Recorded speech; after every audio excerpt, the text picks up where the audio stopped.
నమస్తే. యావత్ భారతీయులంతా కూడా గౌరవంగా చెప్పుకుంటున్నారు. ఎప్పుడైతే టెర్రరిస్టులు మన జమ్మూ కాశ్మీర్లో వచ్చి టూరిస్టుల మీద దాడి చేసి నువ్వు హిందువా కాదా అని అడిగి మరి భార్యల ముందే భర్తలను చంపిరో అప్పుడే భారతీయులంతా అనుకున్నారు చర్యకు ప్రతిచర్య ఉండాలి, ఖచ్చితంగా భారత్ జోలికి వచ్చిన పాకిస్తాన్ ఉగ్రవాదుల్ని ఖచ్చితంగా చీల్చి చెండాలని అనుకున్నారు. అన్నట్టుగానే మోదీ ప్రభుత్వం ఇక ఆర్మీ అంతా కూడా అర్ధరాత్రి 1:44 రంగంలోకి దిగింది. 9 ఉగ్రవాదుల స్థావరాల మీద ఏకకాలంలో దాడి చేసి 23 నిమిషాల్లోనే దాదాపు 100కు పైగా మట్టుపెట్టినటువంటి పరిస్థితి ఉగ్రవాదుల్ని. సో ఆ దేశం మొత్తం హర్షిస్తుంది. ఇదే అంశం మీద డిస్కషన్ నడుస్తుంది ఇవాళ. సో ఆపరేషన్ సింధూర్ అద్భుతం అంటూ ప్రశంసలు వస్తున్నాయి. మాట్లాడడం ఇదే అంశం మీద ప్రస్తుతం మనతో పాటు బీజేపీ పార్టీ నాయకులు ఫైర్ బ్రాండ్ చీకోటి ప్రవీణ్ గారు ఉన్నారు. సో ప్రవీణ్ గారు నమస్తే. నమస్తే. Salute to Indian army. Yes, మొదటగా మోదీజీ ఆపరేషన్ సింధూర్ అనేది సంబంధించి చాలా ప్రశంసలు వస్తున్నాయి.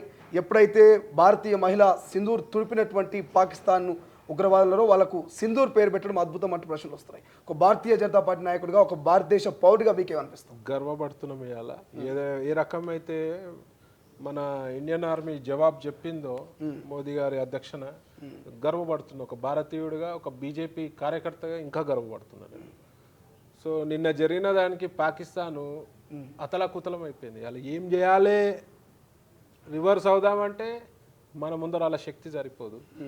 ప్రపంచ దేశాలు కూడా టోటల్గా అది ఉగ్రవాద దేశంగా కిందనే కౌంట్ చేస్తుంది, పేపర్ మీద కాకుండా కూడా. రాను ఇట్లాంటి చర్యలు పాల్పడితే మాత్రం ఇది ఉగ్ర దేశంగా ప్రపంచం మొత్తం గుర్తిస్తుంది. సో నిన్న జరిగిన దాడికి వాళ్ళ పాకిస్తాన్లో అక్కడ ప్రజలే అసహించుకునే స్థితిలో ఉన్నది ఉగ్రవాదాన్ని. కానీ ఒక చైనా తప్ప మిగతా దేశాలను కూడా భారత్కు పూర్తి స్థాయి సంపూర్ణ మద్దతు ఇస్తున్నట్టు కనిపిస్తున్నాయి. సో ఏమనిపిస్తుంది, చైనాను పెట్టుకొని పాకిస్తాన్ ముందుకు పోయే అవకాశం ఉందా? ఎలకలాంటి పాకిస్తాన్, ఏనుగులాంటి భారత్ మీదకి ఎందుకు అంత గంభీరంగా? అవన్నీ ఏంది తాటాకి చప్పుళ్ళు అంటారు చూడు, అంతే. వాళ్ళకి సీన్ లేదు ఆడ. వాళ్ళ కెపాసిటీ వాళ్ళకి తెలుసు. కాకపోతే ఆడ ప్రజలలో ఒక ధైర్యం నింపాలి, మేము గొప్ప కార్యక్రమం చేస్తున్నాం అన్న విధంగా భారత్పై ఏడుస్తుంటేనే ఆడ ఓట్లు పడతాయని ఒక ఉద్దేశంగా వాళ్ళ ప్రయత్నం తప్పించి ఎదుర్కొనే సత్తానే లేదు ఆడ. వాళ్ళకి ఎక్కడి నుంచి ఉందండి ఎదుర్కొనే సత్తా ఏడుంది వాళ్ళకి? వాళ్ళ గన్లు, వాళ్ళ వెపన్స్, మన ముందర ఉన్నదాని మాత్రం నథింగ్. సో నిన్న జరిగిన దానికి వాళ్ళకి ఆల్రెడీ బంకర్లలో పోయి దాచుకుర్రట. సగం పాకిస్తాన్ సైన్యంలో మెయిన్ ఉన్నతాధికారులు పారిపోయారట. కొందరు యూకేకి వాడిపోయారు, లండన్ వారిపోయారని చెప్పుకుంటున్నారు. మరి ప్రజలు కూడా తిరస్కరిస్తారు, ఇది చర్య మంచిది కాదని చెప్పి అక్కడ ప్రజలు కూడా. ఎందుకంటే తిండికి నీళ్ళకి గతి లేని దేశం అది. ఇవాళ యుద్ధానికి కాలు దూతుందంటే ఏం ఉట్టిగానే మాటల ప్రకారమే, వాళ్ళకి అంత సీన్ లేదు. ఆ బార్డర్లలో వచ్చి ఐటమ్ పేజ్ చేస్తారు తప్పించి. ఇప్పుడు కూడా భారత్ ఎప్పుడైతే రాత్రి దాడి చేసిందో అప్పటి నుంచి పాకిస్తాన్ బార్డర్లో సైన్యాన్ని ఫిల్ చేస్తుందంటూ కొంత ప్రచారం జరుగుతుంది. ఎంత సైన్యం చేసినా భారత్ ఆర్మీ ముందు తట్టుకోగలుగుతాంటారా? వాళ్ళ 5 లక్షల మంది సైన్యం, అందులో వాళ్ళకి పౌష్టికాహారం కూడా చక్కగా లేదు, వాళ్ళకి తిండే చక్కగా లేదు, బార్డర్లలో తిండి పెట్టేటోడు దిక్కు లేదు. మన దగ్గర 15 లక్షల పై చిలుకుంటారు సైన్యం, ఏడ తట్టుకుంటారు చెప్పండి? అందులో 5 లక్షలలో కూడా కొందరు మొత్తం కంప్లీట్ లీవ్లలోనే ఉన్నారంట. వీళ్ళు ఎమర్జెన్సీ లీవ్ అన్ని క్యాన్సిల్ చేసినా కూడా చెట్టోడు దిక్కులేడంట. అంటే పాకిస్తాన్ కూడా యుద్ధం కోరుకోవట్లేదు భారత్తో, దమ్ము లేక, వాళ్ళకి దమ్ము లేక, కెపాసిటీ లేక. ప్రజలు కోరుకుంటలేరు, చాలా మటుకు ప్రజలు కోరుకుంటలేరు, జెన్యున్ ప్రజలు కోరుకుంటలేరు, యుద్ధం కావాలని కోరుకుంటలేరు. ఆల్రెడీ ఇప్పుడు వాటర్ ఆపితేనే వాళ్ళు చచ్చిపోతున్నారు. ఇప్పుడు పోయి 2 బాంబులు పడితే అలా పరిస్థితి ఏంది? భారతదేశము మోదీ గారి గొప్పతనం ఎంత అంటే నిన్న ఎక్కడ కూడా పాకిస్తాన్ ఆర్మీ బేస్ల పైన కూడా దాడి చేయాలనుకుంటే కథం పట్టొచ్చు, చేయలేదు. ప్రజలు ఉండే ప్రాంతాలలో చేయలే. ఎక్కడ పర్ఫెక్ట్ మ్యాపింగ్ చేసుకొని ఇన్ఫర్మేషన్ టిప్ మీద ఎక్కడ ఉగ్రవాదులు ఉన్నారో, ఎక్కడైతే ఉగ్రవాదులు కసబ్ లాంటి నరరూప రాక్షసుడు ఎక్కడైతే ట్రైనింగ్ అయ్యారో అట్లాంటి చోట్ల పోయి హిట్ చేసినారు. సో డెఫినెట్గా వాళ్ళు డిజర్వ్. వాళ్ళు భూమికే భారం వాళ్ళు. సో ఆల్మోస్ట్ 100 మంది చచ్చిపోయారు.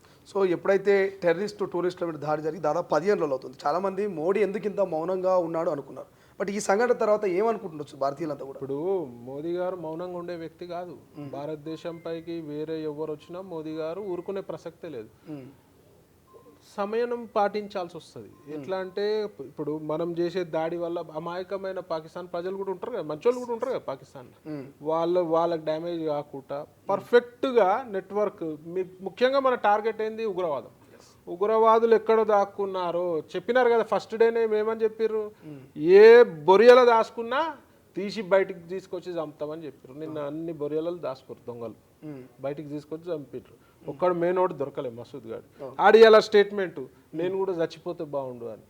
ఇవాళ వాడిని కూడా వదలం, వాడిని కూడా 100% ఇండియన్ ఆర్మీ వదలదు, మోదీ గారు వదలరు. వాడు లోపల ఎక్కడున్నా వాడిని బయటకు వచ్చి హతమారుస్తారు డెఫినెట్గా. ఇండియన్ ఆర్మీ గురించి చెప్పాలంటే ఏం చేస్తారు? ఇటువంటి దాడులు జరగాలన్నా ఏదైనా యుద్ధానికైనా మన ఆర్మీ ముందు ఉంటుంది. అటువంటి ఆర్మీ రాత్రి సక్సెస్ఫుల్గా 23 మినిట్స్లో 9 స్థావరాల్లో ఇంత జనుకు లేదు, బణుకు లేదు, అసలు ఎక్కడ కూడా ఇబ్బంది లేకుండా వచ్చింది. ఎట్లా చూస్తారు army? Power of Indian army అది, పవర్ ఆఫ్ మోదీ గారు, పవర్ ఆఫ్ డిఫెన్స్.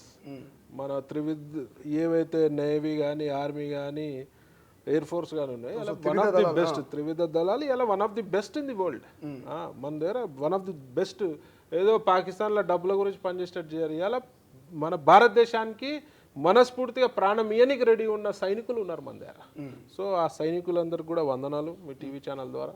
సో ఎవడన్నా ఇండియా వైపు కన్నెత్తి చూడాలంటే ఇలా ఉచ్చబోసుకునే పరిస్థితి ఉంది. సో మాక్ డ్రిల్స్ చేస్తూ ఉన్నారు. ప్రధానంగా ఢిల్లీ కావచ్చు, విశాఖపట్నం, హైదరాబాద్ లాంటి మహానగరాల్లో 244 జిల్లాల్లో ఒక మాక్ డ్రిల్స్ నడుస్తున్నాయి. ప్రజలకు అవగాహన కల్పిస్తున్నారు, యువకులు అవగాహన కల్పిస్తున్నారు.